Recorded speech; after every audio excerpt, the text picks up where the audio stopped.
Olá, eu sou a Marina Bento Vessagem, eu sou tradutora da peça Macbeth, do Eugênio Ionesco, que foi publicada pela editora Temporal, e recebi um convite para falar um pouco sobre o meu processo de tradução dessa peça. Primeiro eu queria começar falando um pouco sobre a peça em si, porque quando a gente ouve Macbeth, a gente é transportado quase que imediatamente para a peça de Shakespeare, Macbeth, que termina com TH. E aí o Ionesco, ao escrever essa peça na década de 70, 1972, ele retoma, ele faz uma paródia da peça do Shakespeare, que é de 1606, né, o que se entende, mas ele marca já no título uma diferença, né, com relação à peça do Shakespeare. Em Ionesco, o Macbeth termina com dois T's, né? E aí ele se distancia também, principalmente dentre várias coisas, no Shakespeare a gente falava do assassinato e do assassinato em busca do poder, né? Em busca do trono, aquele que ocupa o trono e aquele que detém o poder naquele momento. Então, matar o seu soberano fazia com que você pudesse ocupar o trono e pudesse exercer o poder. No Ionesco, a gente já não fala mais exatamente do assassinato, mas a gente fala do genocídio, do assassinato em massa, do assassinato de populações, né? Então, a perspectiva é diferente nesse sentido. O Ionesco também conhecido como esse autor do teatro do absurdo, como teorizou Martin Esslin na década de 60, ou do novo teatro, né? Esse teatro escrito e feito principalmente na década de 50, a partir da década de 50, no caso de vários desses autores, porque podemos ver que Macbeth é da década de 70, né? Então, ele é esse autor que escreveu ao lado de autores como Samuel Beckett, Fernando Arrabal, Jean Genet e tantos outros, né, conhecidos. Bem, e aí por que eu falo de tudo isso, né? Eu fiz a tradução do Macbeth durante o meu doutorado na Universidade Federal de Santa Catarina, no curso de Estudos da Tradução. Então tem toda uma questão de uma análise teórica que acompanha e que embasa essa minha tradução. E eu vou trazer alguns elementos bem breves para vocês para falar um pouco mesmo de como que a tradução acontece também. Tive uma oportunidade muito grande no final do doutorado, em 2018, de ir para a França e fazer uma parte dessa minha pesquisa do doutorado em Marseille, na Universidade de Aix-Marseille, e fui supervisionada pela professora Marie-Claude Hubert, que escreve o pós-fácil dessa edição do Macbeth pela editora Temporal. Ela é professora emérita da universidade, uma das maiores pesquisadoras de Ionesco e do trabalho dele. Ela, inclusive, conheceu pessoalmente ele, foi amiga da família, conviveu. Então, eu pude discutir questões de tradução, questões relacionadas às visões do próprio autor, do Ionesco, do texto de Macbeth. Tive acesso a uma bibliografia extensa e rara de se encontrar com ela.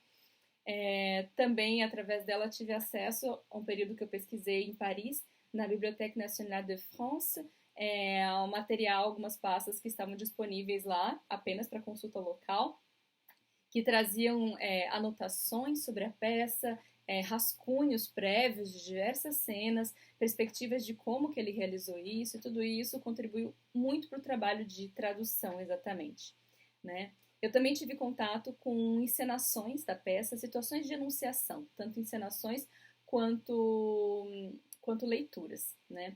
A primeira delas também tive acesso pela Marie-Claude Hubert, que é o áudio da montagem de estreia da peça ainda em 72,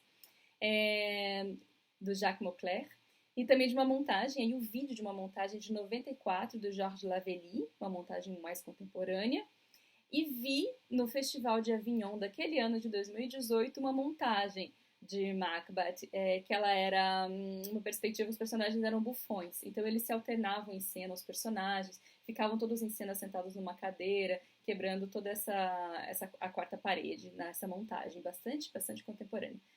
E também outra oportunidade super interessante que foi entrar em contato com atores que foram até a casa, o apartamento onde eu morava em Marseille e se dispuseram a ler a peça comigo. Então nós lemos a peça alternando os personagens ali e tendo perspectivas diferentes de voz, de leitura, de colocação em cena desses personagens e desse texto, fazendo esse texto produzir sentidos. E isso é importante por quê? Porque quando eu falo da tradução, eu segui uma ideia de uma teoria que é a da tradução poética, da poética do traduzir, que foi desenvolvida pelo autor Henri Mechonic. A Poética do Traduzir, então, é esse livro que foi traduzido ao português, em que ele desenvolve isso, E tem um outro livro que eu me baseei, além de vários outros ensaios, que é o Critique du Rythme, que ele desenvolve exatamente toda a teoria do ritmo e que eu acredito que ainda não tenha tradução para o português brasileiro, né? De maneira geral, o que ele fala sobre o ritmo? Ele fala da poética da tradução. E aí ele fala em poética no sentido do que toca a literatura. E a literatura, assim como a tradução, que faz com que a gente haja sobre a linguagem, que a gente modifique as maneiras de pensar a linguagem. E quando a gente modifica a linguagem, a gente modifica modos de agir, de pensar, de sentir, e é uma maneira de ação sobre a sociedade. Dessa maneira, ela é sempre política e ética. Então, essa é a ideia da poética do traduzir. E a poética do traduzir diz que o que a gente traduz é o ritmo. Quer dizer, aquele texto escrito em uma outra língua, ele faz alguma coisa. Ele não só diz alguma coisa, como ele faz. A forma como ele diz e o que ele diz não estão separados. As duas coisas acontecem ao mesmo tempo. Então, o ritmo, ele entra como essa maneira de organizar os sentidos num determinado texto. Então, isso deixa marcas, que é esse modo de fazer o texto. Deixa marcas tanto linguísticas quanto extralinguísticas, que vão ter relação com a pontuação, com o léxico, com o sintagmático, o prosódico, entre a voz, entre o corpo. E aí, essas marcas, a maneira como a gente vai olhar para elas é o que esse autor chama de oralidade. E aí, quando a gente fala de oralidade, a gente pensa imediatamente em teatro. Só que a oralidade que o Mechanic traz, ela é uma oralidade que não é o contrário do escrito. Ele faz uma tripartição, o que é oral, o que é falado e o que é escrito. Então, o oral é essa maneira de organizar o sentido que vai dar a ver essas marcas. E o teatro é ainda um lugar privilegiado para isso. Por isso, estar na França e ter tido contato com todas essas encenações, esses modos de enunciação do texto foram essenciais para eu conseguir pensar no modo de organização dos sentidos nesse texto que eu estava traduzindo e para o qual eu ia traduzir. E aí pensar que a tradução que eu faço a partir disso, ela não vai ser completamente natural em português. Ela faz trabalhar a língua em português também, ela quer ser poética, ela busca ser política e ela busca ser ética quando eu faço essa tradução. Então, como é que eu trabalho a língua para a qual eu estou traduzindo, português brasileiro, a partir dessa análise de quais são os ritmos que organizam, que criam essa dança dos sentidos no texto de origem em francês. Um pouco esse foi o trabalho. E aí, a partir, então, da leitura exaustiva do texto, leitura e releitura, leitura junto de outras pessoas que faziam a leitura em francês comigo, acesso às encenações, ao áudio, a vídeos, a encenação que eu assisti lá, eu propus uma tradução. Essa tradução, claro que eu escrevi uma tese a respeito disso, então trago algumas questões de análise dessa tradução. Eu chamei de discurso da engrenagem do poder. E aí, por que engrenagem? Engrenagem porque eu observei que existem trechos, unidades maiores e menores de sentido que vão se articulando ao longo da peça, o tempo inteiro. Elas se articulam, se repetem e vão fazendo uma engrenagem. E os personagens que falam nessa peça, eles vão falar de acordo com o lugar que eles ocupam nessa estrutura, que acaba sendo rígida com algum grau de mobilidade por conta dessa engrenagem que segue funcionando, né? Quando eu falo de uma engrenagem, do discurso da engrenagem política, quando eu falo de política, eu estou falando especialmente da política do biopoder, né? Quando eu penso nessa peça escrita na década de 70, como eu já falei para vocês, eu estou falando do biopoder como esse conceito que analisa a criação do estado de exceção, né? Então, falando principalmente desse momento da criação dos estados modernos, em que a política passa a se ocupar da vida biológica dos cidadãos, além da política, né? E foi a teoria desenvolvida pelo Michel Foucault, ampliada pela Hannah Arendt, e aí a gente chega nos campos de concentração e extermínio, que são analisadas pelo George Agamben. E aí eu vou, a partir dessa visão geral de como se organiza esse ritmo, eu observo que tem alguns ritmos e denomino esses ritmos a partir dos quais esses personagens vão falar e que criam uma estrutura de poder que vai fazer a engrenagem continuar funcionando. Então é o ritmo do motim, o ritmo da hierarquia e o ritmo da soberania. Tem um quarto ritmo que age de fora, que é o ritmo do oráculo. O ritmo do motim, ele é aquele falado pelos personagens Glamis e Condor, que são os revoltosos, que aparecem logo no início da peça. Quando vocês forem ler, vocês vão notar isso. E eles falam, eles têm um lugar na hierarquia que não é um lugar de superioridade. Então, eles precisam combinar um motim, uma revolta contra o soberano, porém eles não podem dizer isso claramente. Então, eles começam a dizer uma frase que reclama a respeito de algo que o soberano faz, e o outro complementa aquela frase. Então, eles têm o tempo inteiro agindo em complementaridade, em repetição de algo que acabou de ser dito e é reafirmado, para que possam chegar ao final da cena combinando um motim.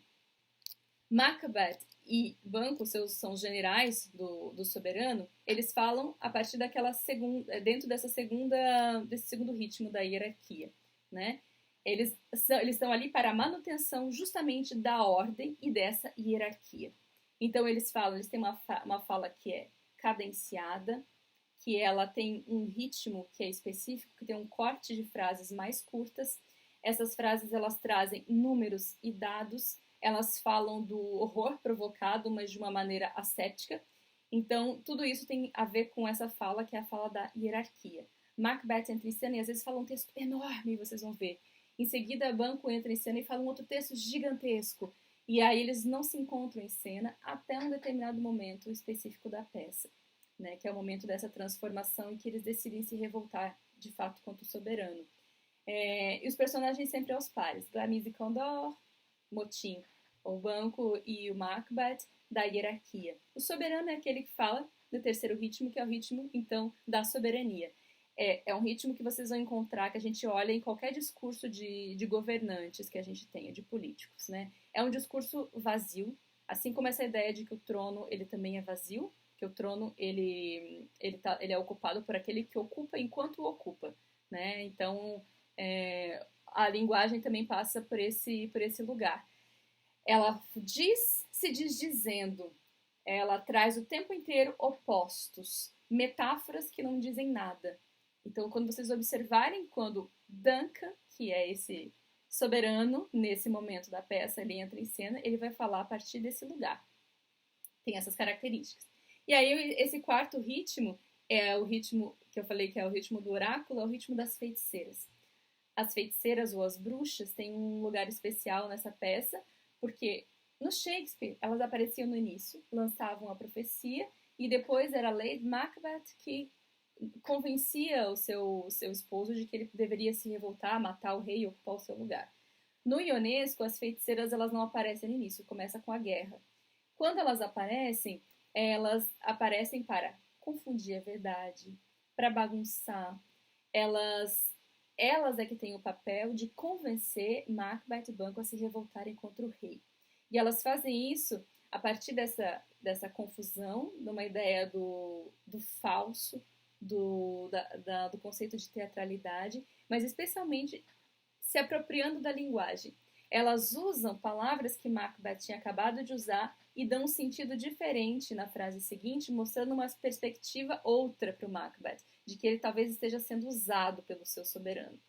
E aí, isso é o que vai fazendo com que Macbeth e Banquo vão mudando de ideia até um momento de uma grande transformação na peça. Que aí, vou tentar não dar um grande spoiler, mas é uma metamorfose pela qual os personagens passam em cena e que o desejo sexual passa a se confundir com esse desejo de poder e Macbeth está, então, completamente convencido e seduzido. Todas as opções de tradução, elas partem disso. Não especificamente de uma questão retórica de escolha de uma palavra ou de outra, como é que isso soa melhor, mas de como dentro desse funcionamento, desses ritmos, desse grande ritmo, que tem uma multiplicidade de ritmos interna, e que fazem com que o texto faça alguma coisa, haja, né, traduzir, não tradução. Então, o que ele diz é a mesma coisa, é junto com o que ele faz. Tudo isso eu levo em consideração quando faço a tradução. E quando escolho que essas palavras sejam ouvidas, sejam repetidas, estejam dentro de uma lógica, de um discurso que propõe uma repetição, uma engrenagem, uma série de outros atributos. E aí, olhar para as encenações, para o corpo, para a voz, e como é que isso tudo também dá indícios de que ritmo é esse, de que ritmos são organizados aí nesse discurso. Isso é um pouco da tradução do Macbeth. Espero que vocês tenham achado interessante. Leiam um livro e eu estou à disposição para falar um pouco mais com quem quiser também.